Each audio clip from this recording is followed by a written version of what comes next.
திருப்பத்தூர் மாவட்டம் ஆம்பூர் அருகே தொழிற்சாலை கழிவுகளால் பாலாற்றில் நுரை பொங்குவதால் நீர்நிலைகள் பாதிக்கப்பட்டு உள்ளதாக விவசாயிகள் வேதனை தெரிவித்து உள்ளனர். தமிழ்நாடு ஆந்திர எல்லையோர நீர்பிடிப்பு பகுதிகளில் சில நாட்களாக விட்டுவிட்டு கனமழை பெய்து வருகிறது. இதனை சாதகமாக பயன்படுத்தி திருப்பத்தூர் மாவட்டம் ஆம்பூர் மற்றும் வாணியம்பாடி சுற்றுவட்டார பகுதிகளில் செயல்பட்டு வரும் சில தோல் தொழிற்சாலைகள் இரவு நேரங்களில் மழைநீருடன் சேர்த்து கழிவுநீரையும் பாலாற்றில் வெளியேற்றி வருவதாக கூறப்படுகிறது.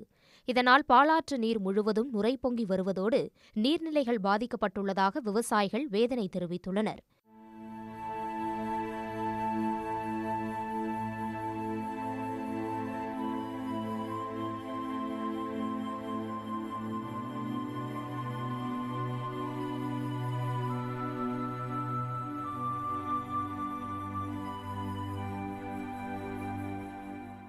இது தொடர்பாக மாவட்ட நிர்வாகத்திடம் ஏற்கனவே விவசாயிகள் புகார் அளித்திருந்தனர்.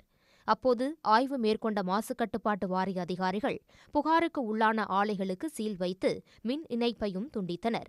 ஆனால் அதையும் மீறி சில ஆலைகள் விதிமீறலில் ஈடுபட்டு வருவதே பாலாற்றில் நுரை பொங்க காரணம் என வேதனை தெரிவித்துள்ள விவசாயிகள் சம்பந்தப்பட்ட ஆலைகள் மீது நடவடிக்கை எடுக்க வேண்டும் என கோரிக்கை விடுத்துள்ளனர். உடனுக்குடன் செய்திகளை தெரிந்து கொள்ள சன் நியூஸ் பெல் ஐகானை கிளிக் பண்ணுங்க.